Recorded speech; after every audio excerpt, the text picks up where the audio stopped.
माननीय श्रीमती प्रियंका चतुर्वेदी जी। सर, वंदे मातरम के 150 साल पूरे होने पे मुझे इस चर्चा में भाग लेने का सौभाग्य प्राप्त हो रहा है, उसकी मुझे बेहद ही खुशी है। पर उससे ज्यादा खुशी मुझे इस बात की है कि जब हम इस चर्चा को सुन रहे थे, जो सही 150 साल का वंदे मातरम का इतिहास है देश की जनता के सामने पहुंचा है, जब विपक्ष ने पूरे इतिहास की सही क्रोनोलॉजी जनता के सामने रखी है। मैं देशवासियों से अपील करूंगी कि इस चर्चा को ध्यान से सुने और जो व्हाट्सएप हिस्ट्री 2014 से चालू हुई है, जो मैं कहती हूँ जो उससे प्रभावित हैं, जो उससे पीड़ित हैं, वो जरूर इस चर्चा को सुने, क्योंकि सही इतिहास जनता के सामने जाना बहुत जरूरी था और ये इस चर्चा के माध्यम से हुआ।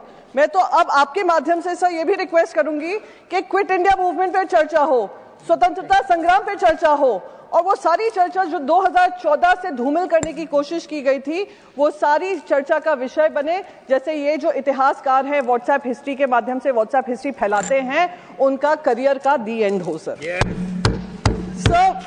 और मैं हैरान थी जब कहा कि भारतीय जनता पार्टी वंदे मातरम की चर्चा करना चाह रही है। ये वही भारतीय जनता पार्टी, वही सरकार है जिन्होंने ये सेशन शुरू होने से पहले वो नोटिफिकेशन जारी किया था कि यहाँ के कोई भी सांसद वंदे मातरम और जय हिंद वाला नारा नहीं लगा सकते हैं।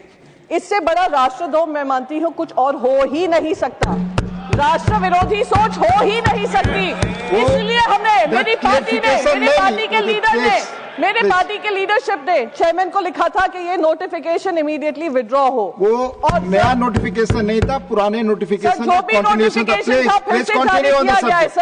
Sir please. हाँ सर, वंदे मातरम, हम तो वंदे मातरम की चर्चा करने आए। मैं सवेरे से बहुत सारे भाषण सुन रही थी उस तरफ से जो वंदे मातरम की जगह वंदे भारत की चर्चा करने को तैयार थे।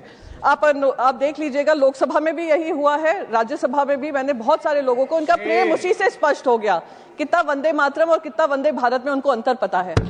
सर तीसरी बात, प्लीज तीसरी चीज, आप बैठ जाए। गृह मंत्री ने ये कहा कि ये सेलिब्रेशन है, बिल्कुल सेलिब्रेशन है, पर ये भारतीय जनता पार्टी का सेलिब्रेशन नहीं था, क्योंकि उन्हीं के भाषण में उन्होंने ध्रुवीकरण की बात रखी, अपना पॉलिटिकल एजेंडा चलाने की बात रखी, और वही पंडित जवाहरलाल नेहरू जी को लेकर उन्होंने क्या क्या बातें नहीं रखी। कहा विभाजन तब से शुरू हुआ जब से 1937 में तीसरा और चौथा स्टैंजा हटाया गया। सर जब ये स्टैंजा हटाया गया था, जब हमारे देश के जवान बॉर्डर पे लड़ते हैं, हमारे तुकाराम ओमले जी आतंकवादी को पकड़ते पकड़ते वंदे मातरम कहकर अपनी जान देते हैं, बलिदान देते हैं। वो ये नहीं पूछते हैं तीसरा और चौथा स्टैंजा कहाँ है, वो इससे प्रेरित होते हैं कि वंदे मातरम के लिए वो सेवा कर रहे हैं, वंदे मातरम के लिए वो बलिदान कर रहे हैं। सर लास्ट मिनट सर, एक ही 30 सेकंड लूंगी सर। बस मैं यही कहूंगी आपके माध्यम से कि ये जो ध्रुवीकरण वाली राजनीति और पंडित जवाहरलाल नेहरू जी को लेकर उनका धूमिल करने की जो राजनीति हो रही है, उसको समाप्त होना चाहिए। और मेरी जो नेमसेक है लोकसभा में, उन्होंने भी ये मांग रखी है कि नेहरू जी पे चर्चा होनी चाहिए और उसके बाद समाप्त होना चाहिए।